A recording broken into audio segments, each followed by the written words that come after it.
Hello everyone. Our today's topic is acceleration. So today we are going to learn about acceleration. First, what is acceleration? आप daily life में देखे होंगे जब bike riding करते हैं, bike चलाते हैं, उसमें एक एक्सेलरेटर होता है। एक्सेलरेटर जब हम लोग लेते हैं, बढ़ाते हैं उसको, तो क्या होती है, बाइक की स्पीड बढ़ जाती है। जितना ज्यादा एक्सेलरेटिंग करेंगे, दैट मीन्स एक्सेलरेटर को बढ़ाएंगे, गाड़ी की स्पीड, बाइक की स्पीड उतना ज्यादा बढ़ेगी। ठीक है, तो एक्सेलरेशन जो वर्ड है उसी एक्सेलरेटर से बना है, दोनों एक दूसरे से रिलेटेड है ना। जहां वहां पे हम लोग देख रहे हैं कि एक्सेलरेटिंग करने के बाद बाइक की स्पीड बढ़ रही है, ठीक है, एक्सेलरेटर को डाउन करने के बाद स्पीड घट रही है, बस वही स्पीड बढ़ना और घटना एक्सेलरेशन कहलाता है। लेकिन एक टर्म वहां पे ऐड हो जाता है, वो स्पीड एक पार्टिकुलर डायरेक्शन में होनी चाहिए। जैसा कि हम लोग जानते हैं कि स्पीड के साथ अगर हम डायरेक्शन को जोड़ देते हैं, ठीक है, तो वो हो जाता है वेलोसिटी। क्या हो जाता है? वेलोसिटी होता है, जो कि वेक्टर क्वांटिटी है। ओके, तो सिंपल अगर हम कंसेप्ट की बात करें तो स्पीड का इंक्रीज करना और डिक्रीज करना एक्सेलरेशन कहलाता है, पार्टिकुलर डायरेक्शन। ओके, और पार्टिकुलर डायरेक्शन को अगर हम ऐड कर देते हैं उसमें, तो क्या कहलाता है term? Velocity. So simply increasing और decreasing of velocity, that is called acceleration. Velocity का बढ़ना या घटना एक्सेलरेशन है। घटने को एक अलग नाम से हम लोग रिप्रेजेंट करते हैं और रिटार्डेशन कहलाता है। स्पीड घटना, दैट इज वेलोसिटी डिक्रीज करना, रिटार्डेशन कहलाता है, और इंक्रीज करना एक्सेलरेशन कहलाता है। ठीक है, और वही एक्सेलरेशन वर्ड एक्सेलरेटर से बना हुआ है। ठीक है, और इसके आगे कंसेप्ट की बात करें, अगर डेफिनेशन की बात करें, तो acceleration is defined as the rate of change of velocity, the rate of change of velocity is called acceleration. The rate of change of velocity is called acceleration, and acceleration is a vector quantity. We have to remember that acceleration denoted by a equal to v minus u upon t. Here a is acceleration, v final velocity, u initial velocity और t taken time. ये velocity में जो changing हो रही है, v से u से v हुआ है ना। अगर यूनिट की हम बात करें, unit of acceleration equal to, velocity का यूनिट होता है मीटर पर सेकेंड, और टाइम का अगेन होता है फिर सेकेंड। ये सेकेंड मल्टीप्लाई हो जाएगा, यूनिट हो जाएगा मीटर पर second square, that is unit of acceleration. Okay, और डिटेल में हम एक्सेलरेशन को समझने की बात करते हैं, तो इसको इरेज कर दिया जाए। एक याद रखेंगे कि जैसा कि हम जानते हैं कि vector quantity that depend upon direction, direction पे डिपेंड करता है।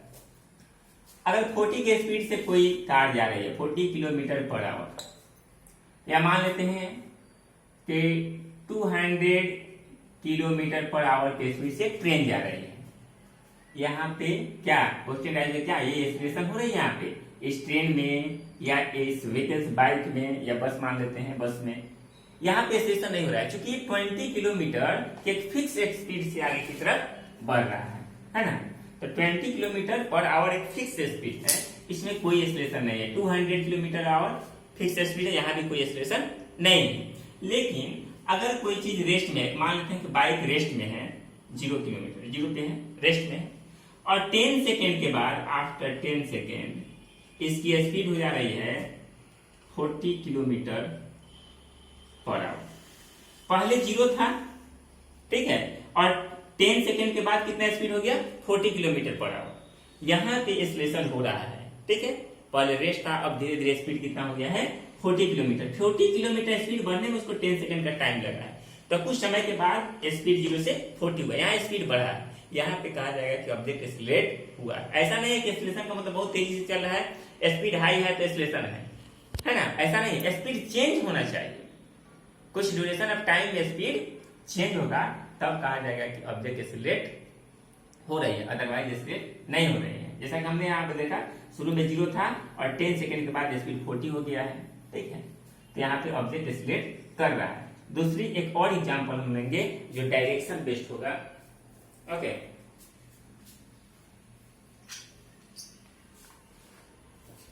ध्यान देंगे।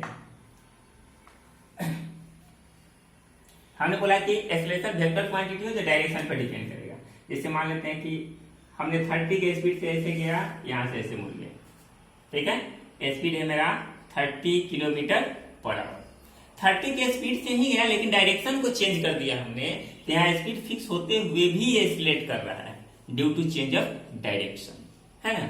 अगर कोई सर्कुलर मोशन में ऐसे मूव कर रहा है यहाँ से, अगर भले 20 किलोमीटर पर आवर के स्पीड से जा रहा है, लेकिन डायरेक्शन चेंज करने के चलते क्या होगा, एक्सीलरेट होगा। क्योंकि एक्सीलरेशन वेक्टर क्वांटिटी है, they depend upon direction, direction के चलते एक्सीलरेशन में होगा, ठीक है।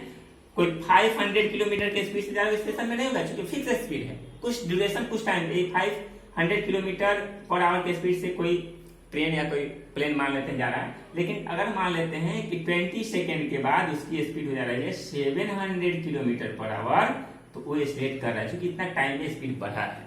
ओके, तो यहाँ पे स्पीड बढ़ना एक्सीलरेशन कहलाता है, और स्पीड घटना रिटार्डेशन या डीएक्सेलरेशन कहलाता है। ओके, कुछ एग्जांपल लेंगे डेली लाइफ में जहां पे एक्सीलरेशन और डीएक्सेलरेशन देखने को मिलता है, ठीक है। जैसे मान लेते हैं ऊपर से किसी ऑब्जेक्ट को हम लोग नीचे की तरफ गिराते हैं, फेल डाउन करते हैं। ओके, तो जब ऑब्जेक्ट गिरती है वर्टिकली अर्थ की तरफ, उस समय क्या होता है कि ऑब्जेक्ट की स्पीड धीरे धीरे जैसे जैसे नीचे आती है स्पीड बढ़ता है ना। तो fell down of any object towards the earth, that is the example of acceleration. जब ऑब्जेक्ट अर्थ की तरफ गिरेगी तो उसकी स्पीड धीरे धीरे बढ़ती जाती है, जैसे जैसे नीचे आती है, तो वो एग्जांपल है एक्सीलरेशन का। अगर ऑब्जेक्ट को हम लोग वर्टिकली अपवर्ड डायरेक्शन में फेंकते हैं, तो ऑब्जेक्ट की स्पीड घटती है, कुछ सर्टेन हाइट तक जाकर के स्पीड घटते घटते जीरो हो जाता है। हम किसी ऑब्जेक्ट को ऊपर की तरफ फेंकते हैं तो एक सर्टेन हाइट तक जाकर के ऑब्जेक्ट रुकता है, उसके बाद वो नीचे की तरफ आता है ना। तो सर्टेन हाइट तक जाने के बाद क्या होता है, स्पीड धीरे धीरे घटता है। तो अपवर्ड डायरेक्शन में किसी ऑब्जेक्ट को फेंकना, थ्रो अप करना, that is the example of retardation, deceleration वहां पे हो रहा है। दूसरी एग्जांपल ले सकते हैं, बाइक को स्पीड को बढ़ा रहे हैं, एक्सीलरेटिंग कर रहे हैं, स्पीड बढ़ रही है। ऐसा नहीं होता कि व्यक्ति को मारे या सेल्फ लिए और बाइक एट रैंडम 50 के स्पीड में चला गया, कुछ टाइम लगता है उसको स्पीड बढ़ने में, है ना। 0 से 40 किलोमीटर जाने में 5 सेकेंड, 10 सेकेंड, 1 मिनट टाइम लगता है ना। तो वो टाइम के साथ तो स्पीड बढ़ा, दैट इज एक्सीलरेशन। और वही जब हमको रुकना होता है, अगर हम 80 के स्पीड से बाइक से जा रहे हैं, तो एट रैंडम ब्रेक लेकर, डिस्क ब्रेक भी होगा तो कुछ नैनो सेकंड उसको टाइम लगता है रुकने में, एट रैंडम नहीं रुकता है। तो वो स्पीड जो घट रही है, जब हम ब्रेक लेते हैं तो स्पीड वहां पे घटती है, घट करके रुक जाती है, दैट मींस स्पीड जीरो हो जाता है। वो एग्जांपल है रिटार्डेशन का, है ना। तो दोनों बहुत गुड एग्जांपल है एक्सीलरेशन और रिटार्डेशन के लिए, ठीक है। आई होप कि एक्सीलरेशन आपको समझ में आया होगा।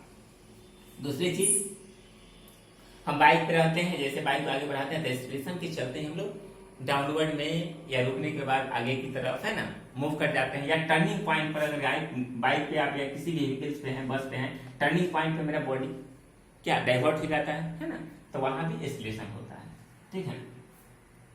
और ग्राफ की बात करें हम, है ना, एक्सीलरेशन अगर ये टाइम है, ये वेलोसिटी है, तो यूनिफॉर्म एक्सीलरेशन का ग्राफ स्ट्रेट लाइन होता है।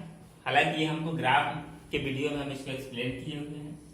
अगर ये वेलोसिटी है, टाइम है, ग्राफ कर्व है, तो ये नॉन यूनिफॉर्म एक्सीलरेशन को डिनोट करता है, ये यूनिफॉर्म एक्सीलरेशन को डिनोट करता है। अगर यही ग्राफ, अगर ये टाइम है, वेलोसिटी है, ठीक है, अगर नीचे की तरफ है तो यूनिफॉर्म रिटार्डेशन को डिनोट करता है, ठीक है। Non uniform acceleration, uniform acceleration, retardation. Okay, so आज इतना ही। Okay, thank you so much.